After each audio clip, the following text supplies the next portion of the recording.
पड़ी है। उसने धीमी आवाज में कहा, यह मेरी जगह है, तुम यहां से नहीं जा सकते। अचानक सभी खिड़कियां बंद हो गईं और दरवाजे अपने आप लॉक हो गए। तभी दीवारों पर छायाएं बनने लगीं। हर छाया में एक चेहरा था जो उन्हें घूर रहा था। तीनों ने किसी तरह पिछला दरवाजा ढूंढा और पूरी ताकत से धक्का मारा। दरवाजा खुला और वे भागकर बाहर निकले। लेकिन बाहर निकलते ही अमन को महसूस हुआ कि कोई उसके पीछे पीछे चल रहा है।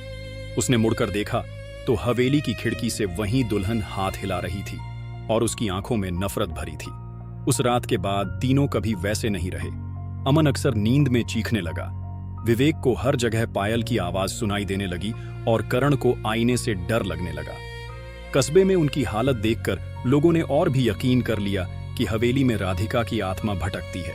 धीरे धीरे पूरे कस्बे में हवेली की दहशत और बढ़ गई। बच्चों को डराकर कहा जाने लगा कि अगर वे शरारत करेंगे तो हवेली वाली दुल्हन उन्हें ले जाएगी। दुकानदार शाम ढलते ही अपनी दुकानें बंद करने लगे।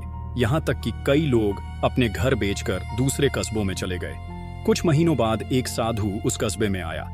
उसने हवेली के बारे में सुना और कहा कि वह हवेली की आत्मा को मुक्त करने की कोशिश करेगा।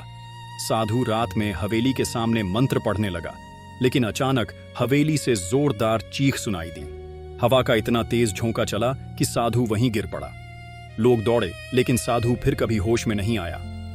आज भी लोग कहते हैं कि अगर आप उस हवेली के पास रात में जाएं तो खिड़की पर दुल्हन की परछाई दिखती है।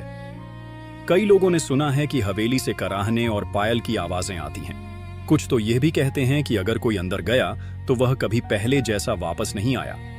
तो अगली बार जब आप किसी पुरानी हवेली को देखें और लगे कि वहां कोई नहीं रहता, तो सोच लीजिएगा कि खाली मकान हमेशा खाली नहीं होते। कभी कभी वहां कोई आपकी राह देख रहा होता है। अगर आपको ये डरावनी कहानी पसंद आई तो चैनल को सब्सक्राइब करें और घंटी का बटन जरूर दबाएं ताकि अगली भयानक कहानी आप सबसे पहले सुन सकें।